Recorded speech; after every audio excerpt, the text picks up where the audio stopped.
Hello students, आज मैं आपको इस वीडियो में प्रश्नावली 3G का सवाल संख्या 19 बताने वाला हूं, जो दिया है कि एक आयताकार हॉल की लंबाई 10 मीटर और चौड़ाई 5 मीटर बढ़ाने पर उसका क्षेत्रफल 600 मीटर स्क्वायर बढ़ जाता है, परंतु उसकी लंबाई 10 मीटर घटाने और चौड़ाई 7 मीटर बढ़ाने पर क्षेत्रफल 100 मीटर स्क्वायर बढ़ जाता है। हॉल की लंबाई और चौड़ाई ज्ञात कीजिए। ठीक है, तो यहाँ पर देखिए हमने मान लिया है कि आयताकार हॉल की लंबाई x मीटर तथा हॉल की चौड़ाई y मीटर। ठीक है, तब देखते हैं कि जब आयताकार हॉल की लंबाई x और चौड़ाई y थी तब उसका क्षेत्रफल क्या होगा। ठीक है, तो जो हॉल का क्षेत्रफल होगा वो लंबाई गुणा चौड़ाई के बराबर होगा। ठीक है, क्योंकि ये आपका जो हॉल है वो आयताकार है। ठीक है, तो आयत का क्षेत्रफल होता है लंबाई गुणा चौड़ाई। ठीक है, तो लंबाई x है, चौड़ाई आपकी y है। ठीक है, तो उस समय पे आपका जो क्षेत्रफल होगा वो x बाई मीटर स्क्वायर हो जाएगा। ठीक है, अब जरा फर्स्ट शर्त को मैं देख लेता हूँ। तो फर्स्ट शर्त में कहा है कि 10 मीटर बढ़ाने और लंबाई को 10 मीटर बढ़ाने और चौड़ाई को 5 मीटर बढ़ाने पर उसका क्षेत्रफल 600 मीटर बढ़ जाता है। ठीक है, तो यहाँ पर मैं लिख लेता हूँ कि लंबाई को 10 मीटर बढ़ाने और चौड़ाई को 5 मीटर बढ़ाने पर। तो देखिए मैंने लिख दिया कि हॉल की लंबाई 10 मीटर बढ़ाने पर लंबाई, तो पहले जो लंबाई थी वो हमारी x थी क्योंकि हमने x मानी थी। ठीक है, तो अब हमारी x प्लस 10 मीटर हो जाएगी। ठीक है, इसी प्रकार हॉल की जो चौड़ाई हमने y मानी थी तो अब हमारी y प्लस 5 हो जाएगी। ठीक है, तो देखिए अब जब लंबाई और चौड़ाई चेंज हो चुकी है तो उसका क्षेत्रफल भी आपका चेंज हो जाएगा। मतलब क्या है कि सवाल ने ये कहा है कि जो क्षेत्रफल वो 600 मीटर बढ़ जाता है। ठीक है, तो अब ये हमारा पहले का क्षेत्रफल है। ठीक है, अब दूसरे का क्षेत्रफल क्या हो जाएगा कि लंबाई आपकी हो चुकी है x प्लस 10 और गुणा चौड़ाई आपकी हो चुकी है y प्लस 5। ठीक है, तो यहाँ पर जो क्षेत्रफल है ये हमारा 600 बढ़ा हुआ है, लेकिन बराबर करने के लिए हम किससे बढ़ाएंगे, इसको 600 बढ़ा देंगे। ठीक है, आपका 600 प्लस हो चुका है। अब देखिए क्या करते हैं कि x बाई और प्लस 600। ठीक है, बराबर में क्या करते हैं, गुणा करते हैं। तो x की y की जब गुणा करेंगे तो x y आ जाएगा और x जब 5 गुणा करेंगे तो प्लस में हमारा 5x हो जाएगा। ठीक है, अब 10 से गुणा करेंगे तो आपको हो जाएगा 10 बाई और प्लस में 10 पंजे 50। तो देखिए हमारा x y खत्म हो जाएगा। अब क्या करते हैं x y वाले पद को वहीं रोकते हैं, 50 को हम इस ओर ले आते हैं। ठीक है, तो आपका हो जाएगा 600 माइनस 50 बराबर आपका रह जाएगा 5x प्लस 10y। ठीक है, तो आप जानते हैं माइनस करेंगे तो आपको मिलेगा 550, जिसको घुमा के लिख सकते हैं कि 5x प्लस 10y और बराबर आपका जब माइनस करेंगे तो 550 हो जाएगा, जिसे हम समीकरण 1 मान लेंगे। ठीक है, अब जरा हम सेकंड शर्त को देख लेते हैं। तो देखिए यहाँ पर सेकंड शर्त में कहा है कि परंतु उसकी लंबाई 10 मीटर घटाने और चौड़ाई 7 मीटर बढ़ाने पर क्षेत्रफल 100 मीटर बढ़ जाता है। ठीक है, तो लंबाई को 10 मीटर घटाना है और चौड़ाई को 7 मीटर बढ़ाना है। तो देखिए यहाँ पर मैं लिख दिया सेकंड शर्त में कि लंबाई 10 मीटर घटाने पर हॉल की लंबाई, तो सबसे पहले हमने x मानी थी तो अब हमारी x माइनस 10 हो जाएगी क्योंकि यहाँ पर 10 मीटर कम करने को कहा है। ठीक है, इसी प्रकार चौड़ाई 7 मीटर बढ़ाने पर तो चौड़ाई आपकी y प्लस 7 हो जाएगी क्योंकि पहले आपकी y थी तो अब आपकी y प्लस 7 हो जाएगी। ठीक है, तो जो क्षेत्रफल होगा वो क्या होगा, 100 मीटर बढ़ जाएगा। ठीक है, तो 100 मीटर स्क्वायर बढ़ जाएगा। ठीक है, तो पहले का जो क्षेत्रफल था वो आपको एक्स वाई था। ठीक है, अब जो बराबर होगा वो आपका होगा x माइनस 10, ये लंबाई हो गई गुणा चौड़ाई आपकी हो गई y प्लस 7। तो ठीक है, तो 100 आपका ये ज़्यादा हो जाएगा, लेकिन बराबर करने के लिए क्या करें हम ये वाला क्षेत्रफल ज़्यादा कर लेंगे। ठीक है, क्योंकि ये भी आपका क्षेत्रफल ही है, ये लंबाई और ये चौड़ाई की जब गुणा करेंगे तो हमको क्षेत्रफल प्राप्त हो जाता है। ठीक है, तो देखिए अब क्या करते हैं आगे कि एक्स वाई प्लस आपके 100। ठीक है, और बराबर देखिए गुणा करेंगे तो x की और y की हो जाएगी xy और x की जब 7 ही गुणा करेंगे तो हमारा हो जाएगा 7x। ठीक है, अब कर लेते हैं -10 से, तो -10 की और y की -10y हो जाएगा और -10 की और 7 की आपको हो जाएगी -70। ठीक है, तो देखिए यहाँ पर xy से x आपका खत्म हो जाएगा और xy वाले पद को वहीं रुकते हैं, 70 को हम इस ओर ले आएंगे। ठीक है, तो आपका हो जाएगा 100 और प्लस आपके 70। ठीक है, और बराबर में आपको बचेगा 7x माइनस 10y। ठीक है, तो जरा इसको भी घुमा के लिख देते हैं कि आपको बचेगा 7x माइनस 10y और बराबर आपका हो जाएगा 170 और ये आपकी बन जाती समीकरण 2। ठीक है, देखिए हमने पहले 5 से भाग नहीं दी थी तो अब हमको फायदा मिल गया। ठीक है, तो देखिए यहाँ पर हमारा प्लस का 10y है और यहाँ पर हमारा माइनस का 10y है, तो यहाँ पर दोनों को समीकरण को जोड़ने पर हल कर देंगे। तो लिख देते हैं कि समीकरण 1 बा 2 को जोड़ने पर। ठीक है, तो समीकरण 1 हमारी है 5x प्लस में है 10y और बराबर 550। ठीक है, और समीकरण 2 आपकी है 7x माइनस 10y और बराबर में 170। ठीक है, जोड़ने पर कोई भी चिन्ह परिवर्तन नहीं होता है, y वाला पद खत्म हो जाएगा और 7 5 आपके 12x हो जाएंगे और बराबर देखिए 0 7 5 12 के 2 6 और 1 7 यानी 772 आपका हो जाएगा। ठीक है, तो आप जानते हैं कि 12 छिंग 72 यानी कि आपको 60 मिल जाएगा। एक्स का मान कितना मिला आपको 60 मिल गया। ठीक है, तो ज़रा वाई के मान की मैं बात कर लेता हूँ। ठीक है, तो लिख देते हैं कि एक्स का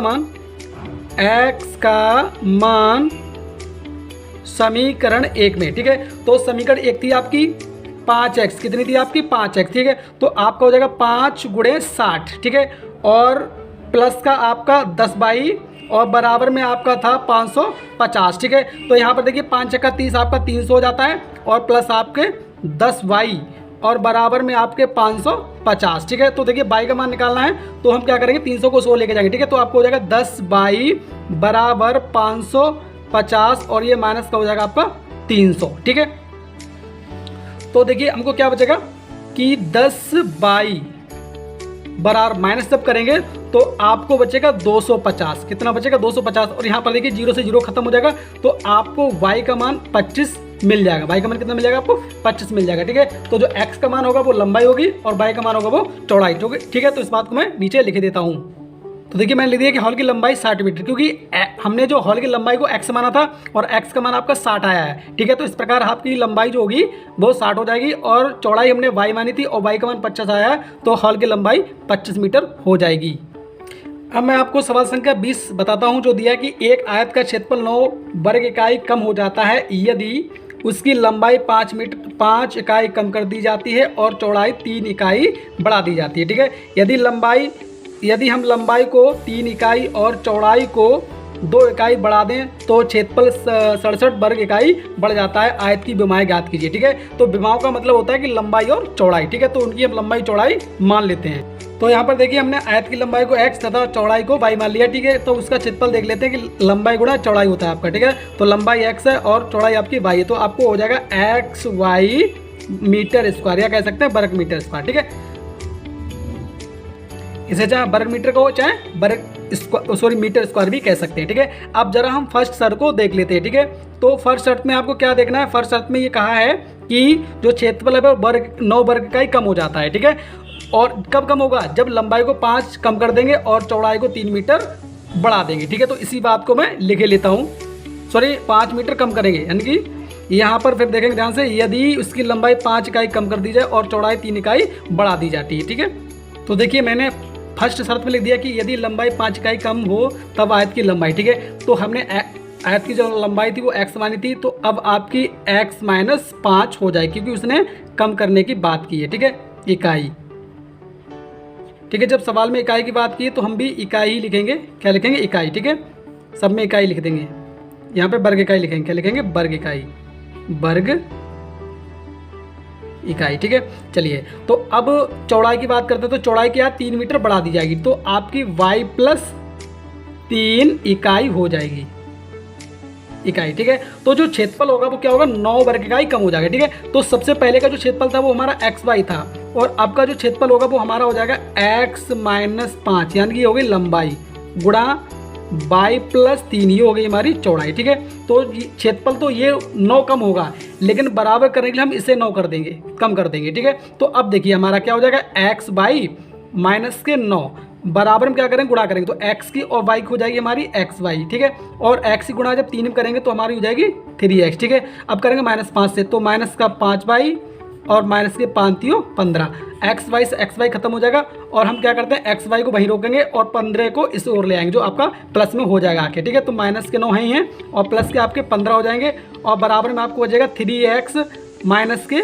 5y। ठीक है, तो अब जरा इनको घुमा के लिख देते हैं, तो आपको मिलेगा कि 3x माइनस के 5y और बराबर आपको 6 बचेगा, क्योंकि 15 प्लस के 9 आपके माइनस के, तो आपको प्लस का 6 बच जाएगा, और इसे हम समीकरण बना देते हैं 1। ठीक है, अब हम सेकंड शर्त की बात कर लेते हैं। ठीक है, तो सेकंड शर्त में कहा गया है कि यदि हम लंबाई को 3 इकाई और चौड़ाई को 2 इकाई बढ़ा दें तो क्षेत्रफल 67 वर्ग इकाई बढ़ जाता है। ठीक है, तो अब क्या करना है कि लंबाई को हमको 3 और चौड़ाई को 2 बढ़ाना है। तो देखिए यहाँ पर मैंने सेकंड शर्त में लिख दिया है कि लंबाई 3 इकाई बढ़ाने पर आयत की लंबाई तो आपकी हो जाएगी x प्लस 3। ठीक है, क्योंकि 3 इकाई प्लस कर देंगे, बढ़ाने की बात कर रहा है। ठीक है, और चौड़ाई आपकी हो जाएगी y प्लस 2। ठीक है, तो अब क्या होगा, जो पहले का जो क्षेत्रफल होगा, ठीक है, वो बराबर हो जाएगा x गुणे 3, x प्लस 3 गुणे y प्लस 2।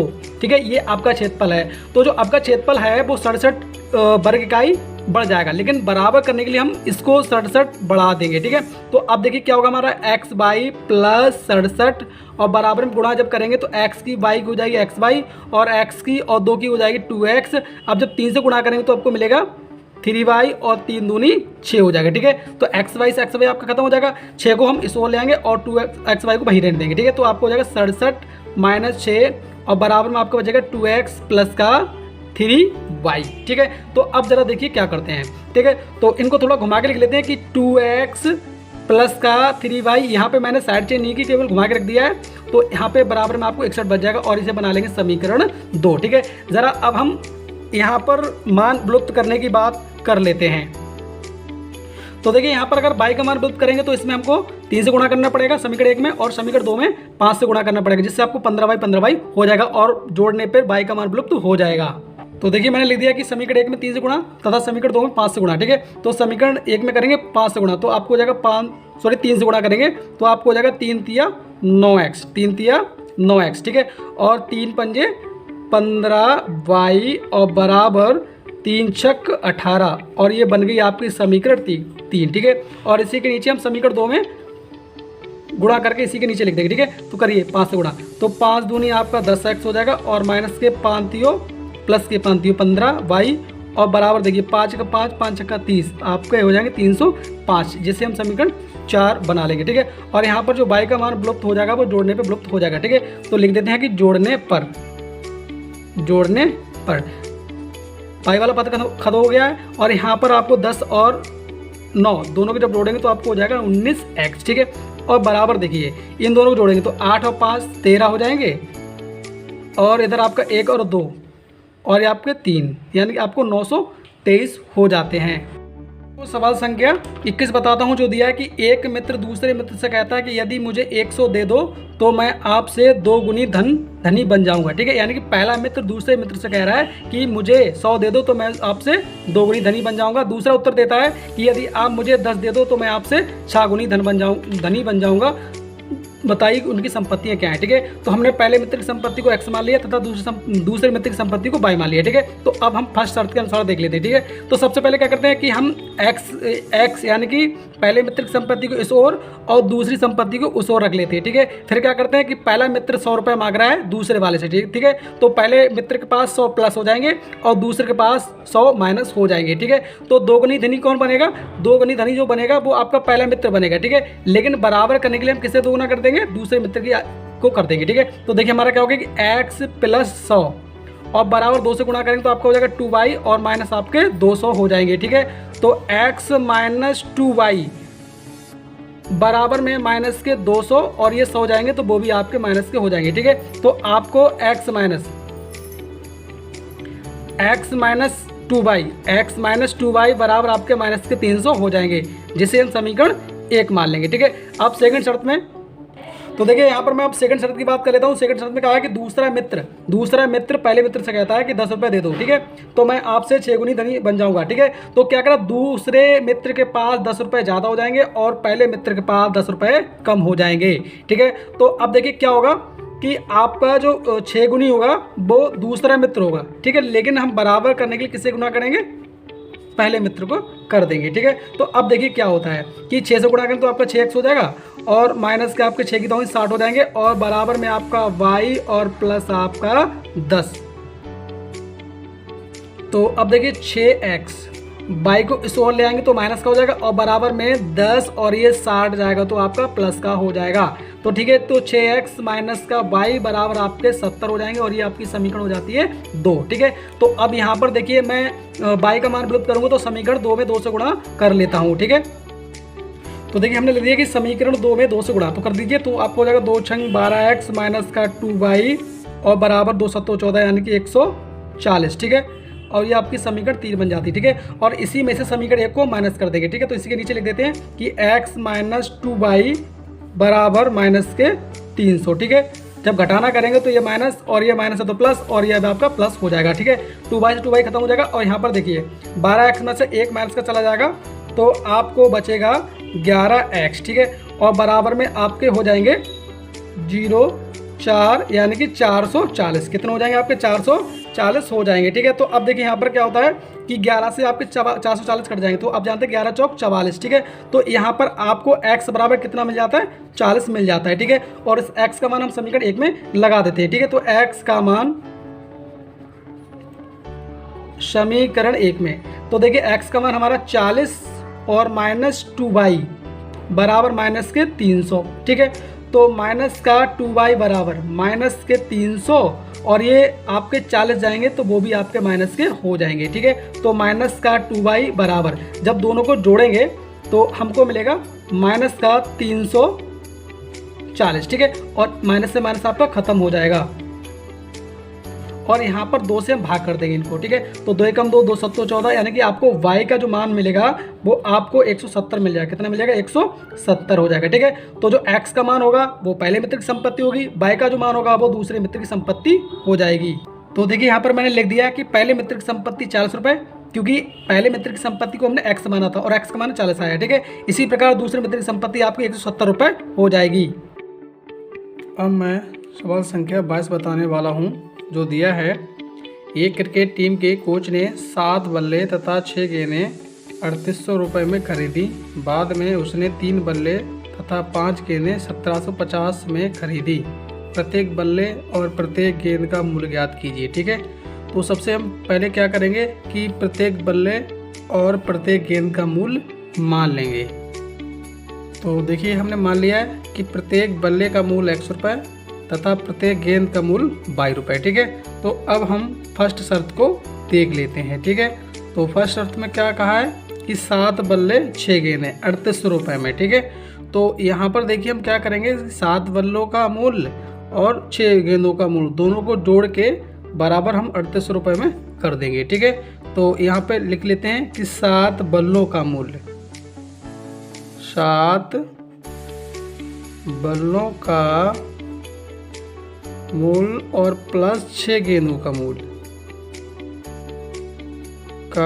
6 गेंदों का मूल्य बराबर हमारा हो जाएगा 3800 रुपये। ठीक है, तो देखिए एक बल्ले का जो मूल्य है वो x है, तो 7 बल्लों का 7 गुणा x हो जाएगा। ठीक है, प्लस इसी प्रकार एक गेंद का मूल्य y रुपये है, तो 6 गेंद का 6 गुणे y बराबर 3800 हो जाएगा। ठीक है, तो 7x और प्लस 6y बराबर 3800, ये हमारी समीकरण 1 बन जाती है। ठीक है, तो अब मैं सेकंड शर्त की बात कर लेता हूँ।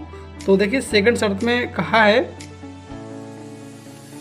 कि उसने 3 बल्ले तथा 5 गेंदें 1750 में खरीदी। ठीक है, तो अब 3 बल्ले हैं और 5 गेंदें हैं, तो मूल 1750 हो जाएगा। ठीक है, तो अब देखिए सेकंड शर्त में तो मैं सीधा सीधा लिख दूंगा कि 3 बल्लों का मूल्य। ठीक है, तो 3 बल्लों का जो मूल्य होगा वो 3x हो जाएगा और प्लस 5 गेंदों का हो जाएगा 5y, दोनों को जोड़ के बराबर हम कर देंगे 1750। ठीक है, जैसा कि मैंने पहले समीकरण कराया था वैसा भी आप यहाँ पे लिख के कर सकते हैं, यहाँ पे डायरेक्ट भी कर सकते हैं। ठीक है, तो जिसे हम समीकरण 2 मान लेंगे। ठीक है, अब ज़रा देखिए यहाँ पर हम x का या y का किसी एक का मान विलुप्त कर सकते हैं। ठीक है, तो यहाँ पर देखिए मैं अगर x का मान विलुप्त करूँगा तो समीकरण 1 में 3 से गुणा करनी होगी और समीकरण 2 में 7 से गुणा करनी होगी, जिससे आपका 21x हो जाएगा। ठीक है, तो इसी बात को मैं लिख लेता हूँ।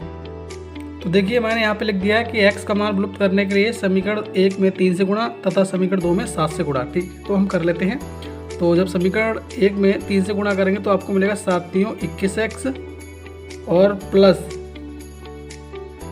3 छक 18y और बराबर में भी 3 से गुणा करने हैं, तो 0 0 3 छक 8 24 के 4 3 तिया 9 और 2 11। ठीक है, और ये बन जाती है आपकी समीकरण 3 और इसी के नीचे हम समीकरण 2 में गुणा करके रख लेते हैं। ठीक है, तो 7 से गुणा करेंगे तो 7 3 21 हो जाएगा, 7 3 21x और 7 पंजे 35y और बराबर में 7 से जब गुणा करेंगे तो 7 0 0 7 पंजे 35 का 5 और 7 7 49 और 3 52 और 7 एकम 7 और 5 12। ठीक है, तो अब हमने गुणा कर दी है और ये हमारी समीकरण 4 बन जाती है। ठीक है, अब देखिए यहाँ पर दोनों समीकरण में आपका जो x है वो समान हो चुका है, तो यहाँ पर हम प्लस माइनस करने के लिए घटाने पे हल कर देंगे। ठीक है, तो कर देंगे घटाने पर ये हमारा माइनस, ये माइनस प्लस है तो माइनस, और ये भी आपका माइनस हो जाएगा। ठीक है, तो यहाँ पर ये x खत्म हो जाएगा। अब देखिए 35 जो है वो माइनस का हो चुका है, 38 आपका प्लस का है, तो घटा दीजिए। 15 में से 8 जाएगा तो 7 बचेगा, और यहाँ से 2 में से 1 जाएगा तो 1 बचेगा, तो आपको माइनस के 17y बच जाएंगे। ठीक है, इसी प्रकार बराबर में देखिए ये हमारे 12,250 हैं और ऊपर 11,400 हैं। ठीक है, तो आपको माइनस के बचेंगे। ठीक है, 0 5 में जब 0 जाएगा तो 5 बचेगा, और यहाँ से दहाई ले लेंगे 12 में से जब 4 जाएगा तो 8 बचेगा, तो हमको 850 बच जाएगा। ठीक है, तो पहले तो हमारा माइनस से माइनस खत्म हो जाएगा, और आप जानते हैं कि 17 पंजे 85 यानी कि 50 मिल जाएगा। ठीक है, तो यहाँ पर जो y का मान होगा वो 50 मिल जाएगा। ठीक है, अब इस y का मान हम समीकरण 1 में लगा देते हैं। ठीक है, y का मान समीकरण 1 में। ठीक है, तो देखिए 7x था, 7x प्लस 6 गुणे 50 बराबर 3800। ठीक है, तो देखिए 7x बराबर 3800 और माइनस हो जाएगा 50 की और 6 की गुणा, तो कर दीजिए। तो 6 0 का 0, 6 पंजे 300। ठीक है, यानी कि आपके 3000 आ जाएंगे। ठीक है, तो 7x बराबर जब घटाएंगे आपको तो 800 मिल जाएगा। ठीक है, फिर यहाँ पे थोड़ा गलत हो गया, यहाँ पर आपका 300 आएगा, 3000 ना के कितना आएगा 300 आएगा। ठीक है, तो यहाँ सर आपको 3500 बचेगा, कितना बचेगा 3500 बचेगा। ठीक है, तो अब देखिए 7 पंजे 35 यानी कि यहाँ से आपको 500 मिल गया। जो x का मान है वो कितना मिल गया हमको 500 मिल गया है। ठीक है, तो जो x का मान है वो होगा प्रत्येक बल्ले का मूल, और y का जो मान है वो प्रत्येक गेंद का मान होगा, क्योंकि हमने बल्ले को x माना है तो x का मान बल्लों का मूल हो जाएगा, और y माना है हमने गेंद का मूल। ठीक है, तो इसी बात को नीचे लिखे देते हैं। तो देखिए हमने नीचे लिख दिया है कि प्रत्येक बल्ले का मूल 500 रुपये तथा प्रत्येक गेंद का मूल 50 रुपये। अब मैं प्रश्नावली का लास्ट सवाल 23 बताता हूँ, जो दिया है कि एक नगर में टैक्सी के भाड़े के नियत भाड़े के अतिरिक्त चली गई दूरी पर भाड़ा सम्मिलित किया जाता है। 10 किलोमीटर दूरी के लिए भाड़ा 105 रुपये और तथा 15 किलोमीटर के लिए भाड़ा 155 रुपये है। नियत भाड़ा तथा प्रत्येक किलोमीटर भाड़ा क्या है? एक व्यक्ति को 25 किलोमीटर यात्रा करने के लिए कितना भाड़ा देना होगा? ठीक है, तो सबसे पहले क्या करते हैं, नियत भाड़ा और प्रति किलोमीटर भाड़ा मान लेते हैं। तो देखिए यहाँ पर मान लिया कि माना नियत भाड़ा x तथा प्रति किलोमीटर भाड़ा y। ठीक है, तो अब मैं बात कर लेता हूँ फर्स्ट शर्त की। ठीक है, तो फर्स्ट शर्त में है वो 10 किलोमीटर की दूरी के लिए 105 रुपये भाड़ा देना पड़ रहा है। ठीक है, तो कहने का मतलब ये हुआ कि चाहे आप 1 किलोमीटर चले चाहे 2 किलोमीटर चलें, आपको x रुपये तो देना ही देना है, यानी कि x रुपये ये देना है। अगर आप 2 किलोमीटर चलते हैं तो उसका भाड़ा उसमें और जुड़ जाएगा। ठीक है, तो ये मतलब है इस फर्स्ट शर्त का। ठीक है, तो अब वही कर लेता हूँ, क्या करूँगा कि नियत